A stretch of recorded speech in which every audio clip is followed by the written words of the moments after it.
Hi everybody, this is Teresa and I'm here with Module 1, Culture and Community. I work at Eisenhower High School in Goddard, Kansas, which is just west of Wichita. Our community demographics of Goddard are here. It's a smaller town, predominantly white, with a fairly large median income, nearly $80,000. Being near to Wichita, Wichita's main industry is aircraft, but has a variety of other industries like healthcare, engineering, construction, anything you might see in a larger city. The Wichita area is actually a good 500,000 people, so that's important to keep in mind. The school is organized with about 5 people in administration, 78 other staff members, and 43 additional staff to help in a variety of areas, and we generally have this attitude of gratitude amongst the staff and the students that is promoted by our main principal, Dr. Christy Meyer, and it's a moderate and friendly climate. So just for some visual, this is the Wichita area of nearly 500,000 people, and then Goddard is here and its city limits are drawn in red. A chunk of my students come from the far west neighborhoods of Wichita, so they'll have a Wichita zip code, but they go to Goddard Public Schools. And then this is just encouragement on our staff website. These are kind of the climate, integrity, perseverance, respect, and responsibility pillars that all staff and students are to have within the school. And our staff webpage includes some motivational quotes here. And our theme this year amongst staff is to rediscover your why. Why are you teaching? What is your passion involved with helping students? Student background information. We have nearly 1,000 students, and we are a 5A school. So we're not the largest high school in the Wichita area, but we are on the upper end of that. You can see we have a really small English language learning population. We are, again, grades 9 through 12, but we recently adopted a new special ed cooperation due to the dissolving of our county cooperation that hosted 9 different districts. And with that, my high school building adopted the TIES program for students who receive special education services from ages 18 to 21. Those students, it's a very small number. I think there's 8 students in that program, and they don't intermix with the other students. They have separate role in that program, separate entrance and everything. So I just thought that was interesting to add to our background information. Here are the visuals. I put the state comparisons just to kind of show we have a distinctly larger white population compared to the state. As far as language, we have a much smaller English language learning population.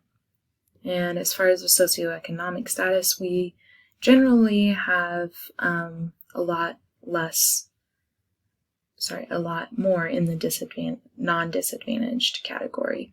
And the state number here actually kind of surprised me, to be perfectly honest. I didn't quite expect to see 47%. And then as far as gender, we're pretty much on par with the state. When it comes to our students' academic information, I thought it was important to refresh ourselves with the state's description of what level 1 through 4 means. And I could not find any social studies data for my district.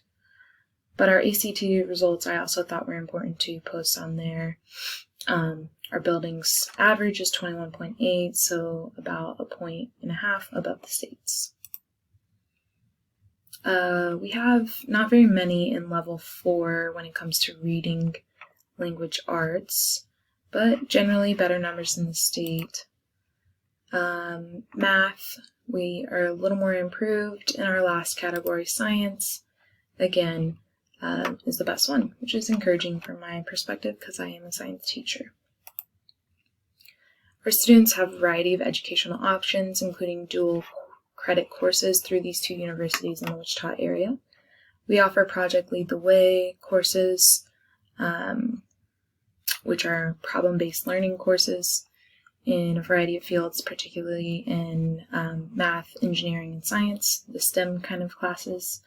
And then we have 18 different career and technical education pathways. Our students have a variety of learning and testing accommodations. So they can have an IEP if they're special education or gifted. They could have a 504 if they have any kind of health concerns that prevents some kind of learning or requires some kind of learning accommodation. We have MTSS throughout the building and the district. Our students can have para support. They have a learning center they can attend. And within our special education department, often choice boards are an option. And that's in some of the regular education courses as well. Post-secondary, there's a variety in the Wichita area for students to have. We have an Air Force base on the east side of Wichita, so a lot of students choose military or the National Guard. We have a few technical schools and trade schools. We have a couple community colleges nearby, Butler and Hutchinson.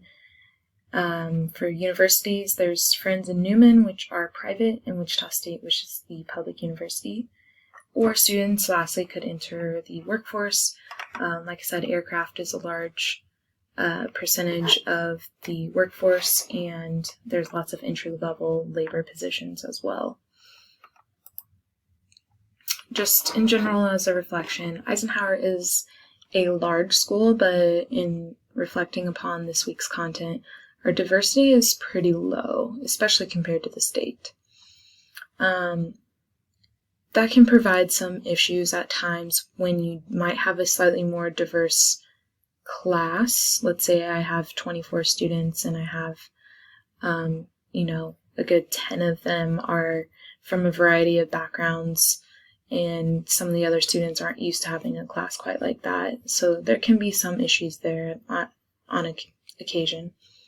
But I thought it was important to note that we should all strive towards improving our diversity IQ. Generally, poverty is a larger issue in the state than I thought it was. But I also thought this last slide I would like to show is a distinct difference between our two high schools. There's also something to note that our district's ELL program has its own limitations as well.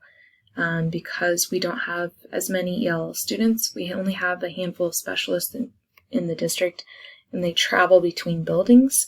So when you actually need some of their support at times, it can be difficult to get a hold of one of them or have them available. So in reflecting between our two high schools, this is our other high school, and the major difference is just its location. It is about 3.5 miles from Eisenhower, but it is on the south side of a major dividing highway. Its population is a lot more disadvantaged than Eisenhower's, and they have about 4 times the amount of English language learners. Their population is about 100 students less at about 876, but I thought this was interesting to note that really location can make a major difference in kind of the learning that can happen or the type of environment and diversity that occurs in a building. So that's all I have for you. Thank you so much. Here are my references and resources.